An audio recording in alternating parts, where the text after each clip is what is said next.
Hello everyone and welcome to Abundantly Minimal. My name is Sarah and today I'm so excited to share this video with you. It's based off of a previous video I've done that seems to be very popular about 5 things that I've stopped buying and decluttering tips. And today I've got 8 additional things that I can share with you about stuff that I don't need anymore. And it's really liberating, it can save so much money, and I'm just really excited to get started with it.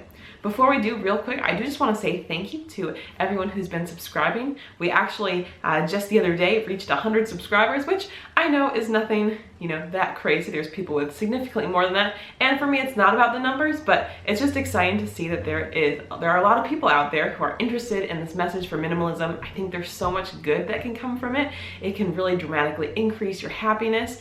It can help really reduce the environmental and social impacts of the stuff that we're no longer buying. So it's just really exciting to see that this message is resonating with more people. So if you have subscribed, I've really appreciated that. And hopefully we'll just continue expanding on our journey. So anyway, that being said, let's get started right away with 8 things that I no longer buy. No particular order. First, I'm gonna start with t-shirts. Now, obviously I am holding up an item in most of these categories that I do still have. So, it doesn't mean that you have to get rid of every single thing, but thinking about limiting what we bring into our houses or spaces can be really helpful. So, t-shirts in general, I feel like, especially maybe from like a high school, college perspective, and even still somewhat today, a lot of times people have a t-shirt. You buy a t-shirt for a one-time event. It's homecoming or there's some sort of event going on. But I personally have found that many times I do not actually keep wearing the shirt that often if it is like clearly marked for one certain situation. Now there are exceptions. I know it depends for me, like if it's made out of something particular that's more sustainable, or if it's just really soft, if I like the message. So I've got a few like vegan tees and other things. But in general, if it's just a one-time use t-shirt, I know personally at the school that I've been working at, I actually never bought a shirt, which I know, maybe sounds a little bit annoying and like that I'm not very spirited, but the idea is with these shirts, how often am I actually going to wear them? So again, I've got enough t-shirts already for basic t-shirt related things like exercising or pajamas. I don't need any more. So for me, I've really limited the stuff that I've purchased with t-shirts. The next thing is souvenirs, and I don't really have any souvenirs to show you. I've got this one that I really like. This was from Japan. You color in one of the eyes when you set a goal, and then once you've achieved the goal, then you color in the other eye. We haven't achieved, these are mutual goals that Jake and I have. We have not yet achieved them, but they're big picture goals. But regardless, souvenirs are something that I no longer buy. When we travel, we try to travel very simply and not pack too much.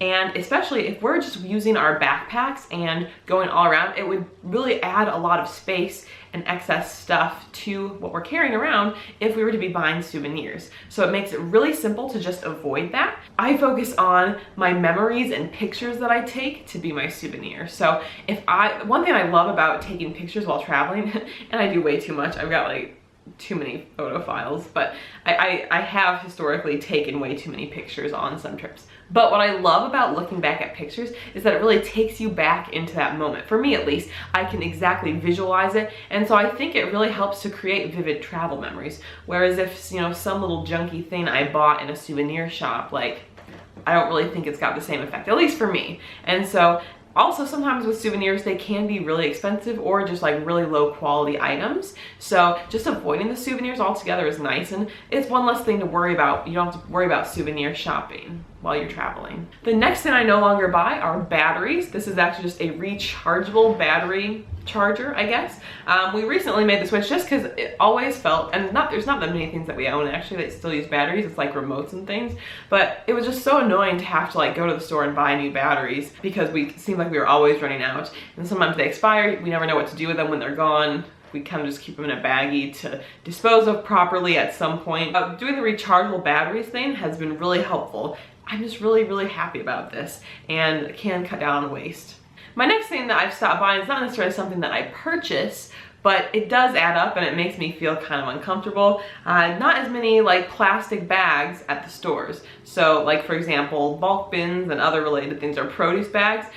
We just have some reusable little bags that we have been using. And while there are unfortunately still situations where we forget these or we buy more than we need, in those kind of situations sometimes we do still go with the bag. But this is awesome. I love not contributing as much to the plastic waste. I love doing this. It's kind of a zero waste hack. Next up, the thing that I no longer buy are greeting cards. Now these are just a few that we've had keeping around, but honestly, I don't know if it's just me, but I really don't like greeting cards. I know this is gonna sound a little heartless to anyone who's watching who has given me a greeting card in the past, but at least my rationale, I mean, they're nice, I guess, but I always, and maybe this is just because I'm very money conscious, I always look at the back and see like how much they were, and I oftentimes think just like, man, like if we add up, so I've got 4 here. I'm not gonna show the details of the cards, but we've got one that's $1.95, one that's $4.69, one that's $3.99, and one that's $3.49. So you add up the math there, for 4 cards here, that's over $10. And I don't know about you, but I'd rather just have that $10 cash, honestly. And I know for me, if I feel like I'm obligated to give a card to someone, I get kind of irritated about going to the store and buying that because it's just a piece of paper. And I mean, I guess there's different side things. I've received some really heartfelt cards that have a long message, but if you're just gonna sign your name, I'd rather you not give me a card, honestly.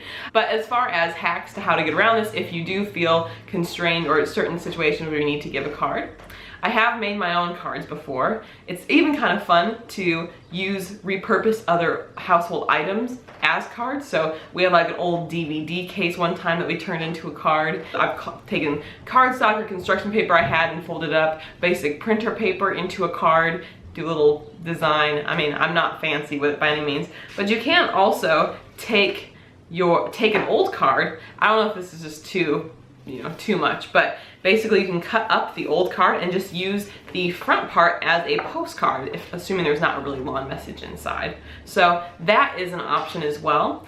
And I think e-cards also are a great option. There's a lot of wonderful options out there, but I know for me, it's just kind of annoying. And this can save a lot of money if you start to look for alternatives. The next thing that I no longer buy are magazines. This is just one select National Geographic one I've kept.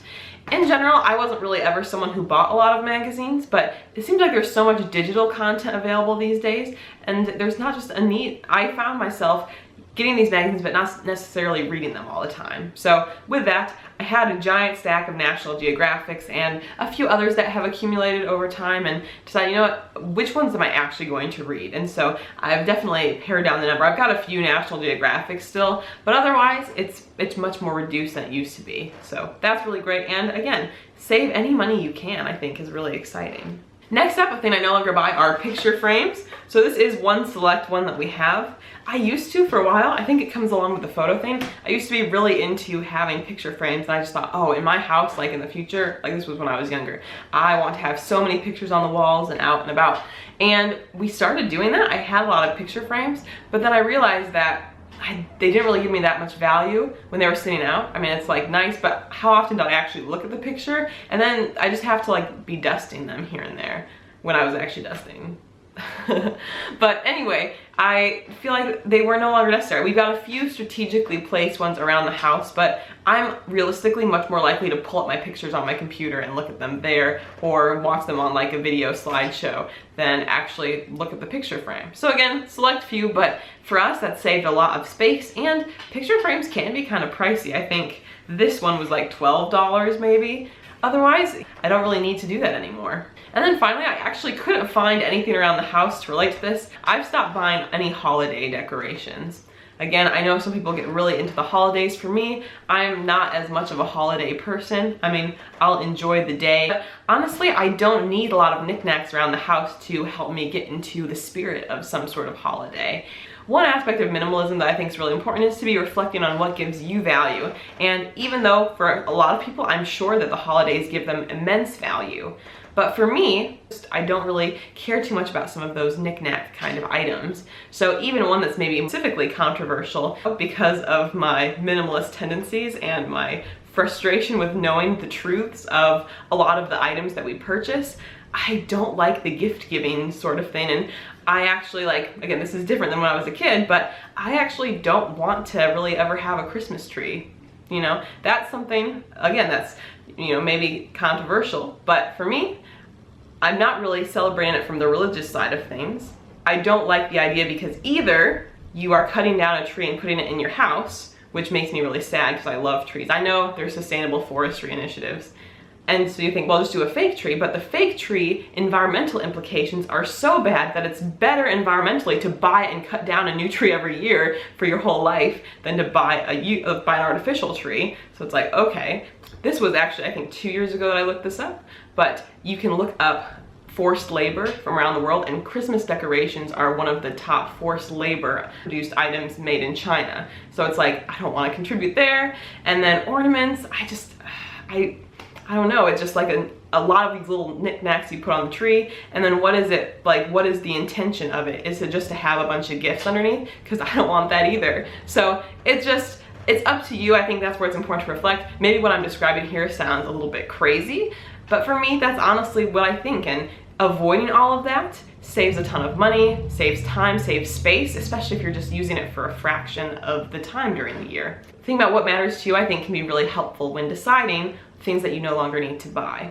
So regardless, I hope some of these tips maybe were helpful. Maybe these are things that you no longer need to buy as well if you're looking to declutter, save space, etc. But let me know in the comments below if there are any other items that you feel like I've missed that have been things you have stopped buying. It'd be awesome if we can share these ideas back and forth and really just help everyone simplify their lives. I do also have a couple free guides available on my website, and if you can check out the link down below. If you are looking for decluttering, I've got a decluttering challenge guide up, as well as a guide with 8 simple steps to start your minimalist journey. So those are there for you. Thank you guys so much for watching. I hope you have an awesome day. Bye.